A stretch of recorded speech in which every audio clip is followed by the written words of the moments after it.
You're at the Coaching Inn, 3D Coaching's virtual pub, where we enjoy conversations with people who are engaged in the world of coaching.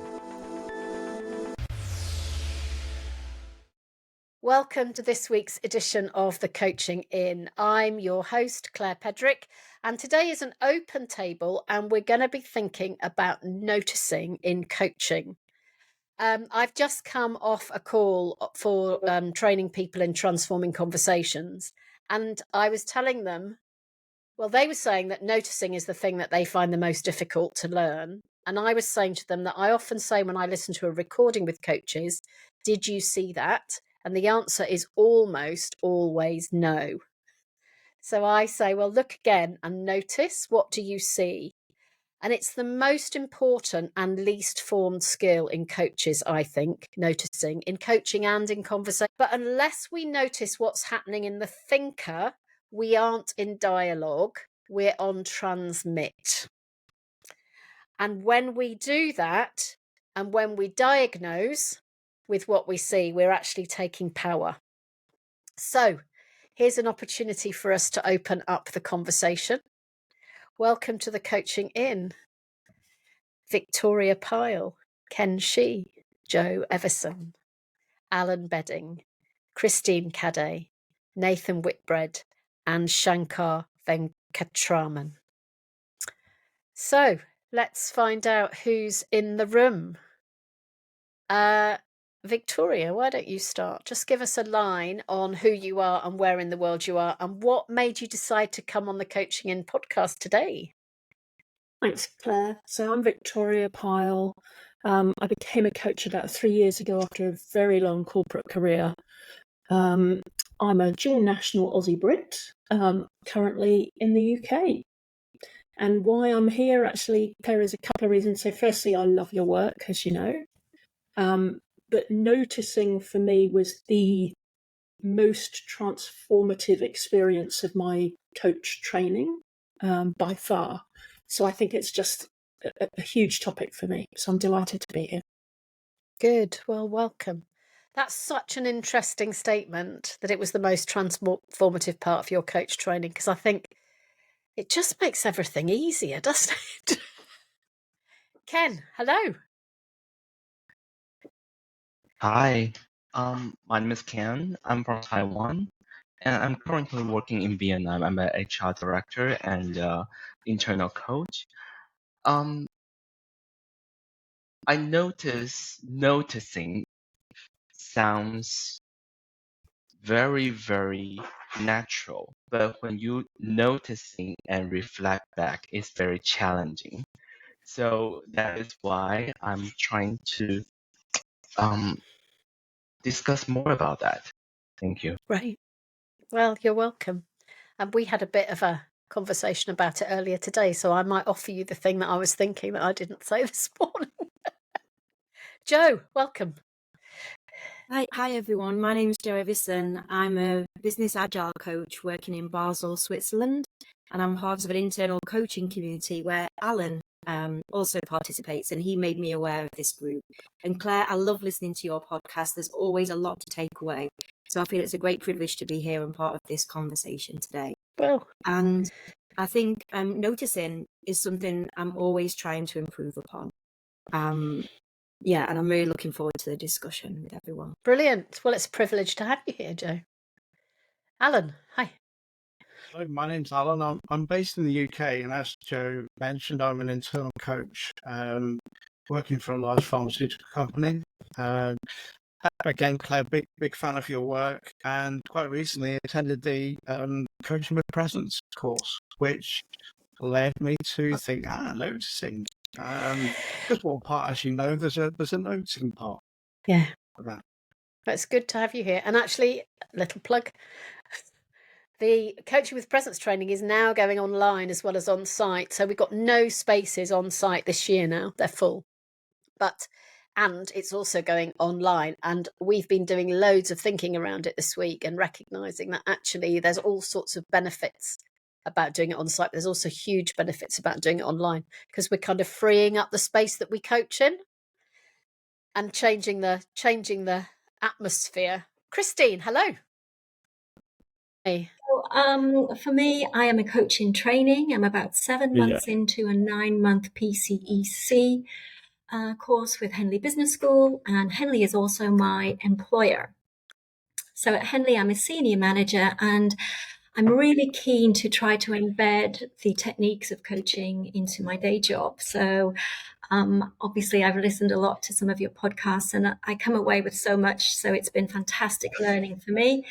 And why am I on this one today? Well, I'm very interested in the notion of being present, and I'd love to know what really I should be looking out for to make those sessions more meaningful and dynamic for the coachee. Look is the answer to that. Nathan, hi. Yeah, hi. So my name's Nathan Whitbread. I run an organisation called the Neurodivergent Coach, but I've also recently become an associate with 3D, which is super exciting, and neurodiversity. So why this topic's really interesting for me is because I think noticing is the glue that makes conversations happen. And I've noticed that in my work particularly because there's often a lot of emphasis on diagnosing and all this sort of stuff. But if we don't notice, how on earth do we work out what we're going to do next? So I'm just looking forward to going a bit deeper in that. So, as I was saying those things about noticing and not diagnosing, and the thing about it being the least formed skill, I think my question to you all is, what are you noticing about noticing in your work, and what do you observe? No, I'm trying to change the language, otherwise our listeners are going to turn off because they're going to say she just said noticing 20 times in that sentence. What do you observe in your conversations when you're noticing well, and what do you observe when it's not really as tight as it needs to be?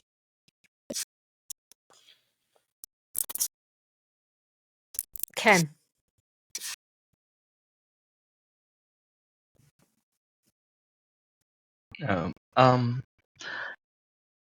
First thing coming in my mind is about when people are thinking, and I notice, and it was a great experience. But when, as an internal coach, as a dynamic influence, and I can sense it's pretty easy to let them to answer, to expect that I want to hear. So the good noticing is provide, I think it's a dynamic or free environment. I would say so. Yeah. So there's something there about you seeing how engaged or how not engaged they are. Mm-hmm. And there's something about a bit of depowering. Yeah. Which is your word, isn't it? I think actually your word is de-selfing, isn't it, Ken? Reselfing or unselfing myself. Yeah. And really immersing ourselves in the other. One of the principles of improv is drench yourself in the other. And isn't that lovely? And there's something, isn't there, that when we drench ourselves in the other, then we really pay attention to what we see and what we hear and what we sense. What are others thinking? I can go next. I think what I observe when it's working well is I move beyond paraphrasing what I've just heard, and I move into bringing awareness about what I think I might be seeing. And I think if I do that well, what then comes next is a pause and a reflection and a conversation going perhaps somewhere else. Yeah. And I think that's really what I see when it's working well. When it's not working well, it will be the opposite of that, where I'm just paraphrasing and continuing where they already know. If that makes sense. So you're describing flow there, aren't you, Joe? Which is, what do we need to do or not do in order for their thinking to be in flow? And one of the dangers of paraphrasing is that we offer back information that they know already, and that stops them being in flow because they start listening to us.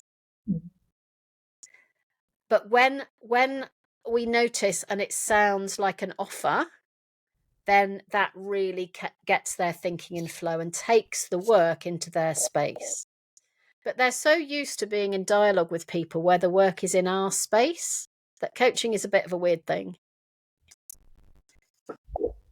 What do others notice? I'm happy to shout. So one thing that comes up for me, which is really interesting, is that when I'm really noticing what's going on with the other person or the thinker, I'm also noticing what's happening in me in response to it.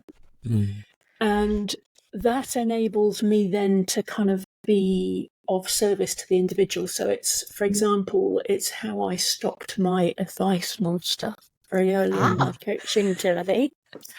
Because I was able to sort of notice, I want to give some advice here, and that then immediately swings to what am I observing that makes me want to do that, and how can I feed that back? So it's that sort of 360 view of what's going on in the coaching session I find really valuable. And as you were speaking, it made me think about staying in the present rather than going into your bucket of information. Absolutely. Yeah. And listening and observing without thinking about how you're responding, but more how, listening in service of the thinker. Yeah. Thank you. Maybe I can go next, Claire. And I was thinking about what Ken was talking about, letting the thinker think, but also that lovely way of using silence. So that whole noticing connected with silence while the thinker's thinking, and not reflecting back what they thought about and asking the question of what was that insight you had, but more asking that question about, well, where do we go now, or what can we do with that insight? So really getting us back into the present and the future. Nathan. Oh yeah, so gosh, just as we were just talking about that, the thing I just kept coming back. This book I read, one about GCHQ and about how they do spying today, and where the relevance is that there's so much data going on, they can't analyse it all. There's just not enough computing power. So what they're looking for is the themes or the metadata, and I think noticing quite often is about looking. I guess we might use the language of the headlines and the underbelly, which is the metadata. What's the big thing that's happening as opposed to all the noise that we're hearing? And for me, it feels like that's what noticing is. It's actually stepping in and saying, well, actually, what is the overall thing that's going on? And what can I help? What can I offer to that person that I'm working with, and see what that does and see how that moves them? I like the word metadata, because one of the things that I think can happen, and I see this in recordings, is that the coach can get fixated with the things, and those are the informational things, and can completely ignore the mood. And almost the mood is the more significant thing to notice. That's probably for another podcast.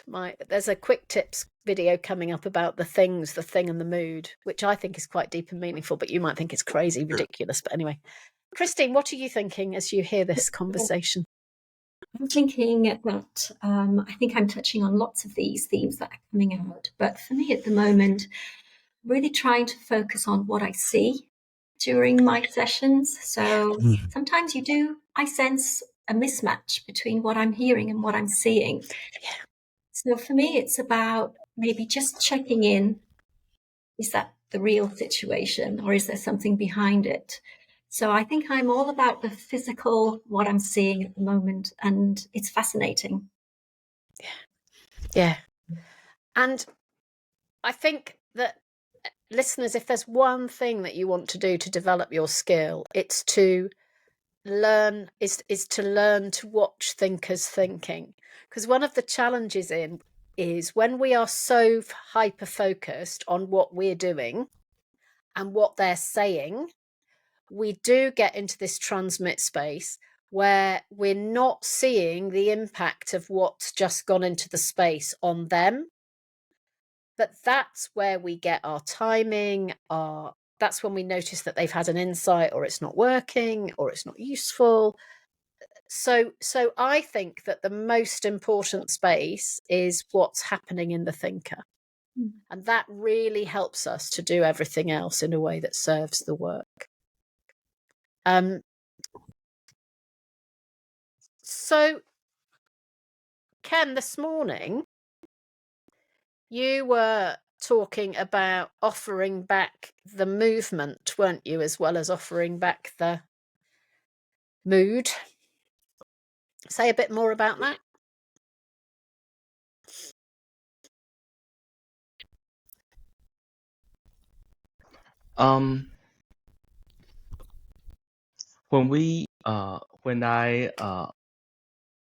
When I'm noticing there is a mood there, but in somehow it intertwined with a lot of different things together. And at that moment, I'm easily to get stuck because I'm not so sure how to ask them in a more gentle way. Or at that moment, if I try to mimic their tone, everything, which one is more suitable? So it always happens in a short period of time. You need to react, and that is the things that I feel struggle. Yeah. And there's something, isn't there, which is about, do you offer it back? Do you offer back what you see, hear, and sense less than, the same as, or more than you've seen, heard, and sensed? And that's why they describe coaching as dancing in the moment, isn't it? Because the answer is you won't know, and you're going to have to give it a go, and sometimes it won't work, and that's okay. Because sometimes just a tip of the head can be enough. Or sometimes just a moment, just a tiny silence before we speak can be useful. But it depends. What do others think? I think the movement piece is quite interesting, Claire. And as I told you, I'm standing, which is why I do my coaching now, because that if they're stuck in their seats and they're moving in their seats, I think it's important to actually observe that, but have no attachment to that observation. Maybe invite them to stand up and move to a different place, or just stand up, maybe turn the camera off and just be with the conversation as opposed to stuck in their seat. Yeah. Moving. It's the answer to everything, I think. What do others think?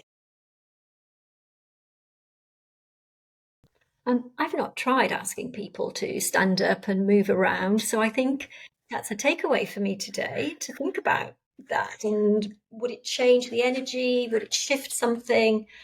So thank you. I've come away with something already. Wow. So here's a little tipette, Christine. Yeah. When somebody else is coaching someone else in your training, you will notice that the thinker will tell the coach when they need to move. Okay. Either verbally or non-verbally, and that's when it's useful to invite them to move. So Right. they'll say, I can, these are all real. Somebody said, I've been sitting on that for such a long time. So I said, how about you don't sit on it anymore? And they gave me a look, and I said, if you stand up,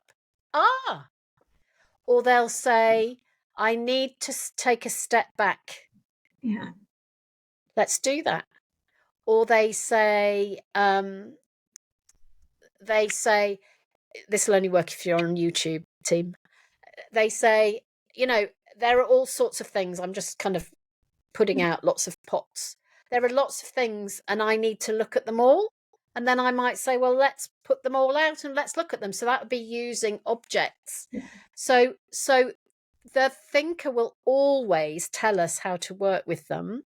But for us to notice that, we need to really, really pay attention to noticing what thinkers do. Mm-hmm. So one of the things that I observe a lot in coaching is that people will say, I need to watch more coaching. And then they say, oh, that coach asked such a brilliant question. I must put that in my repertoire. And I go, no, please don't watch any more coaches coaching. Start paying much, much, much more attention to thinkers thinking, because that's where you'll do your best learning. Yeah. And people who have visual impairment are often the best at noticing.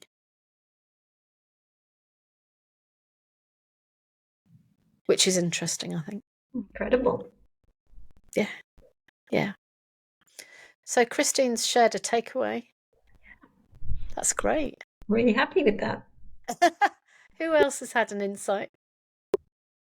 I've used a different version of that physicality, which is to step into someone else's shoes. Ah. So maybe to invite the thinker to bring into the conversation, obviously not literally, but someone whose advice they feel might be really great, or somebody whoever that they want to bring in, and actually, what does this situation look like from that person's perspective? Yeah. What do they see? Yeah.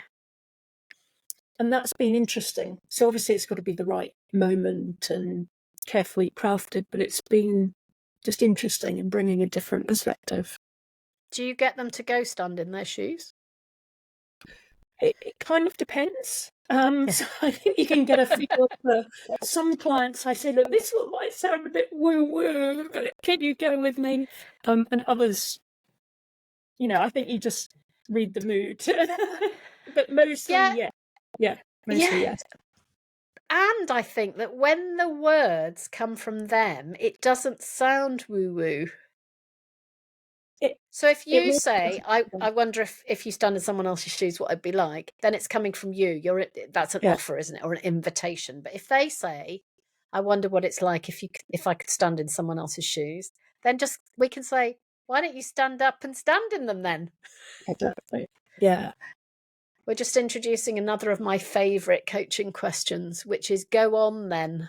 When they say, oh, if we could, and then the coach goes silent and goes, I must form a very good question from this. If they say, please start by asking me this, just go on then. Ask yourself.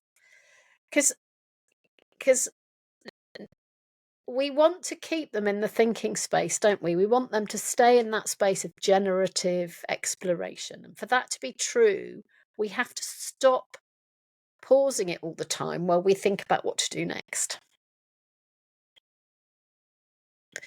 Which goes back to flow. Nathan?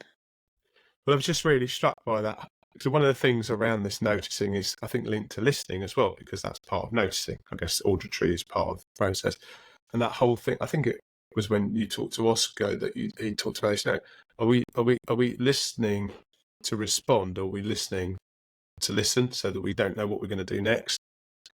And of course, that then has some implications about flow, because actually, if we're listening and we don't know what we're going to do next, we've got to be prepared to go with whatever's coming. And and I guess that also plays into partnership and noticing. So what does that implication for noticing and partnership and staying in partnership, so it doesn't become quite a staggered, I guess, a friction space where you're kind of you don't want to be doing that. You want to notice and flow. And everything you do is all about keeping the boat moving and helping them stay in the flow of their thinking. Yeah, absolutely. And as long as they're in flow, we don't have to do anything else, which can make us feel a little inadequate.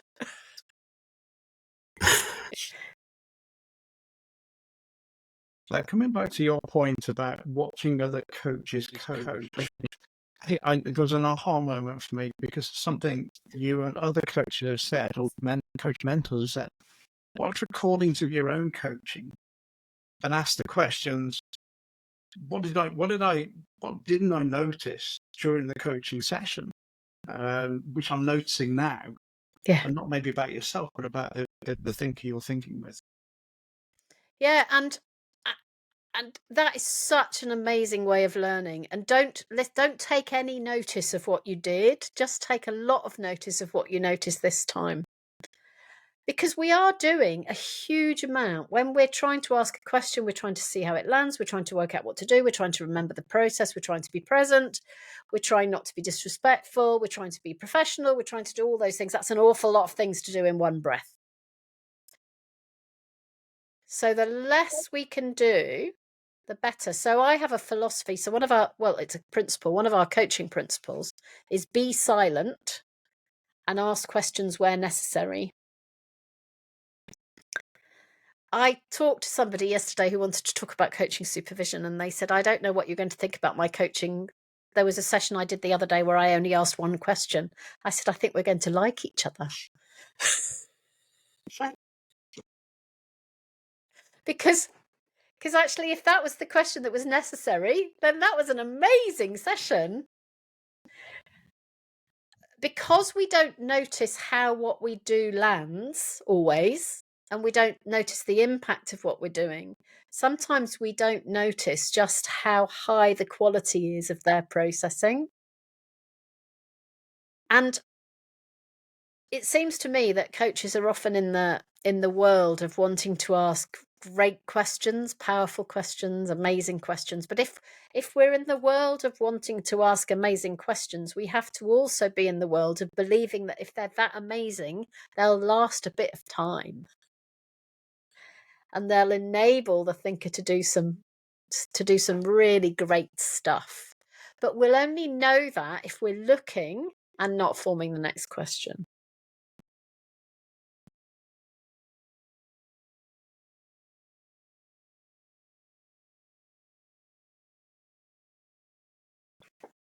So silence like that isn't a bad thing.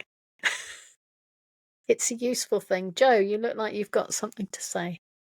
No, I was just processing what you're saying, Claire, and it's something that I battle with actually after each call when I'm listening back. I am asking myself, could I have asked a better question? Could I have done that differently? Rather than asking myself, what am I noticing now that I didn't notice on the call? So that's a takeaway for me to go back and reflect on my work differently. So Brilliant. in that through. Forget the questions. It's all about the landing. It's all about the impact it has on the other person. And there's no such thing as a great question that's repeatable. So always learning is, did I create enough space for that person to think? And when did I speak when I should have been quiet? And that's why watching recordings makes a difference, because that's when we really notice that we didn't need to say that thing at all.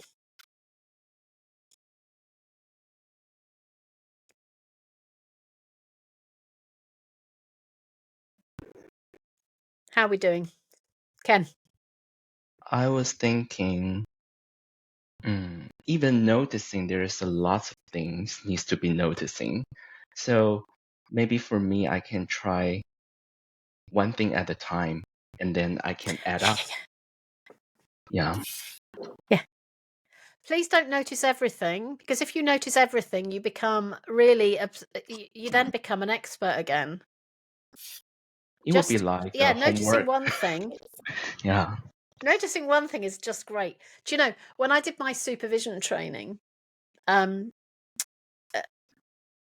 there was one particular observed piece of supervision that I was doing. And the observer said to me, well, clearly you were very anxious, Claire, because your feet were not touching the ground. Because that's what they'd seen. And they had interpreted everything else that happened in that supervision session where I was supervising someone else as me being anxious because my feet weren't touching the ground. What they hadn't noticed was that the venue had really high armchairs and my feet couldn't touch the ground. And I was sat there like a little girl with dangly legs and I didn't want to move because that would have disrupted the work. So that's a really good example of over noticing something and under noticing other things. But we can't notice everything. Otherwise I go, oh, you just slightly closed your left eye and nodded slightly diagonally to the right. And you go, yeah. So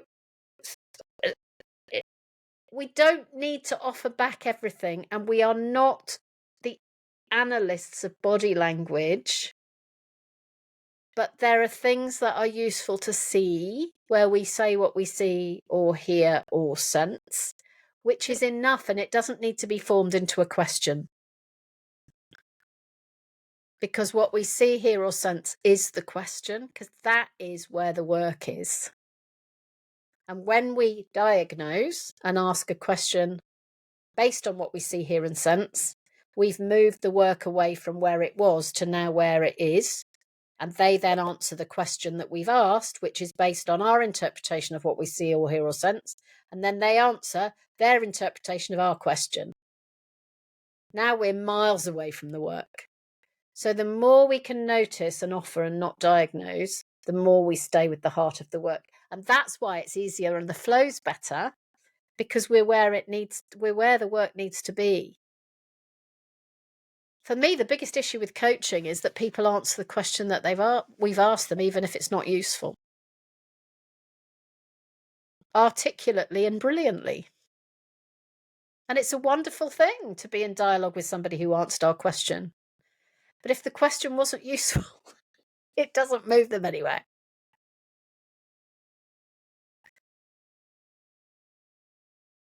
Nathan. Just as you were saying that sort of points to the type of questions that we ask, doesn't it? In terms of if we ask lovely, tight, neat questions with lovely, tight, neat answers, they don't necessarily promote thinking. They just give us an A star on that question, which may not be the exam we're taking anyway. Yeah. Just we're in exam time, yes. That's kind of, I'm throwing for a bit, but yeah, I just really shocked by that. That's an interesting piece of development for all of us. So if you're watching videos of yourself coaching, the art is to watch, is to record gallery view, so you can see the coach and the thinker next to each other, and watch the microsecond they pick up what you've just said or offered. Because that's the moment that you needed to stop talking. And you probably didn't. So don't feel bad about that. But just next time, watch them take it. Because your questions are an offer. And the moment they've taken the offer, you can let go of it, even if your question wasn't a fully formed or a sentence or anything else. But you've got to let go. Because if you don't let go, they've taken it. And then they're just waiting for you to... They're just waiting for you to let go. And the longer you don't let go, the more their flow is impacted. Because they're going, oh, that was a great question.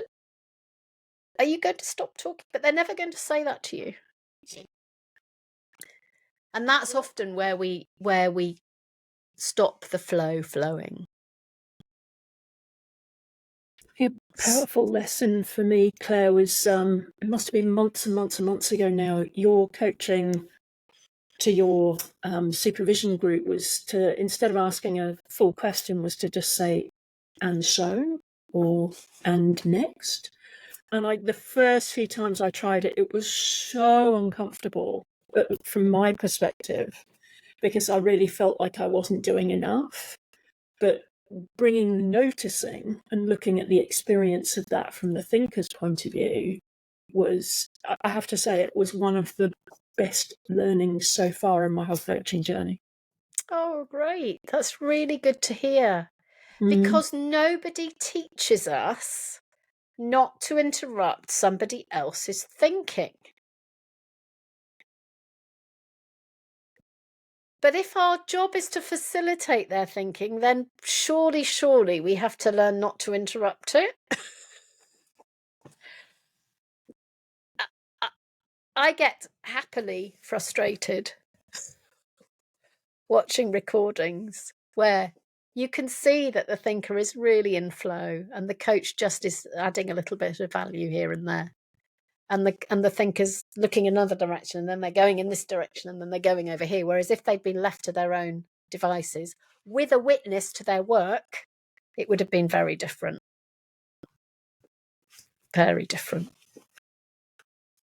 Like, Alan. Yeah, can I offer? It's not a counter to that, but I recently had a coach mentoring session, and I asked the question at the start, what you want to think about, and then let the thinker just go on ahead telling their story. And when I watched back the recording, I was thinking I could have interrupted there and stopped that story just for because I was thinking, oh my God, there's this massive story coming out here. Where can I see? Because she just talked and talked and talked and then stopped. And I'm like, well, what could have gone in there? And that's the difference, isn't it? Between don't interrupt somebody thinking versus interrupt somebody's speaking. And there's an assumption I'm noticing, Alan, in what you said was that because you said, what would you like to think about, that what came out next was thinking. But I wonder what it is that we see or hear or sense that gives us a sense of whether this person is thinking or whether indeed they're just telling us because they think they ought to or because they told other people or whatever. Nathan. I think if it's okay to answer that question, it's just I think there's something about how kind of like shaped it is, because I think thinking looks a bit. I don't know what I'm thinking about birthing, but it's kind of a bit painful and tricky. I know. Sorry, excuse me. I was having a bit of but it's just a bit tricky. It's a bit. There's a bit of friction. There's kind of like things are coming together, and it doesn't sound like here's my elevator pitch. Yeah, if it sounds like somebody's reading it from a book, it's probably not new thinking. Thinking is often disfluent. So I'm just, there's a bit of talking to yourself in thinking and a bit of pausing and a bit of silence. So that's the space to really let them run. But when it sounds like once upon a time I had a story and it's a very long story and I'm going to tell you all of it, then there's likely, not always, but it's likely to be less thinking.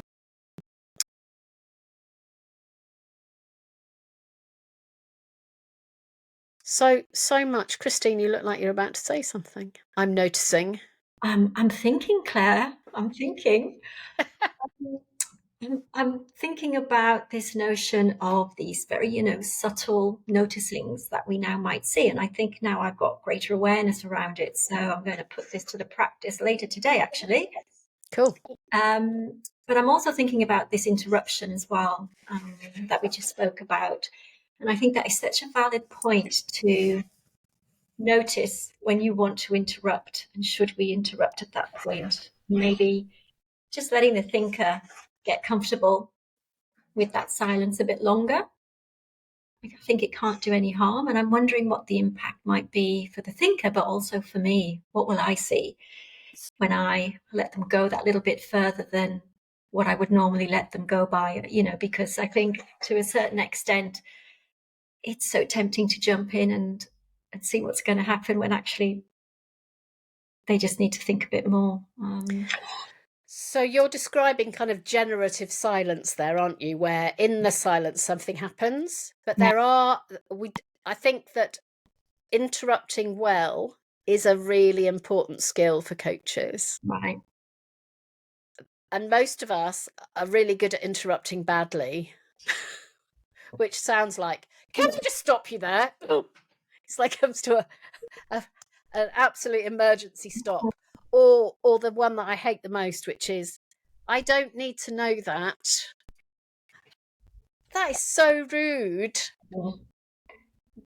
And there are ways that we can interrupt where we get in flow next to somebody. So there's a quick tip on the YouTube channel about this, but there are 3 ways to interrupt, because that usually if it's gone off track and an interruption is required, either we're not talking about them anymore, we're talking about other people, or we're not talking about the thing we're talking about today, we're talking about the rest of the rest of the history of time. Yeah. Or we've completely lost track of what we're doing. Those are the 3 things that need interrupting. And the way to interrupt is to come alongside what they're saying and just slightly steer it back on to the path. So that might sound like, and you, or so you, or and today. Yeah. You know, when they're going and I'm going to know this has been really useful because my meeting in 6 months' time is going to be absolutely fantastic. And today? Or when you think you've completely lost track of the work, and our question now is, and I personally like to start with and or so, because for me and the way I speak, you can make those long words. So you can go, and today, which allows you to come alongside them without cutting across. Because I think cutting across stops the flow. And what we want to do is we want to keep in flow, but our job is to keep them in flow thinking and not losing themselves. So, and today, and you, and our question. Yeah. And I'm, listeners, you and all you lovely people here today in the studio will think of different ways of doing that. But the art is, don't make it an emergency stop. Because the more we say in the interruption, the more we interrupt. Actually, all we need to do is slightly redirect, unless we kind of need to, both of us, take a step out and go, actually, let's just think about what's happening here and therefore what do we need to do next. But often the interruption can just be a slight steer back to you, the question today. Yeah. Nice. Thank you. I love the way you bring that back to the present as well. So that gets the think back on track. Yeah. So Great. when they've told you the whole of the history of everything, you can just go, and today? And our question, which is so much more respectful than, I don't need to know that. Which is awful. Yeah. You don't. But that's probably not the thing to say in this moment. So we're coming to the end of our time, lovely people. So I guess my question to you is, what's the biggest insight that you're taking away from this exploration that we're having together? And that's also a question for you, lovely listeners. So, Jo, what's your biggest takeaway? I think I mentioned that I've been spending time thinking about powerful questions, and my biggest takeaway is make them shorter, make them less. Yes. So I'm going to be working on that, Claire, and I'll be trying all of the ones that you suggested today. Amazing. So and are such good questions. My kind of rule is that a powerful question isn't a powerful question if you can use it again.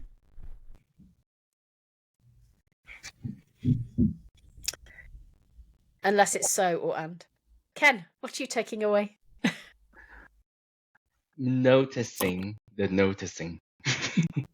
Yeah. Oh, nice. That's very meta. Victoria, what are you taking away?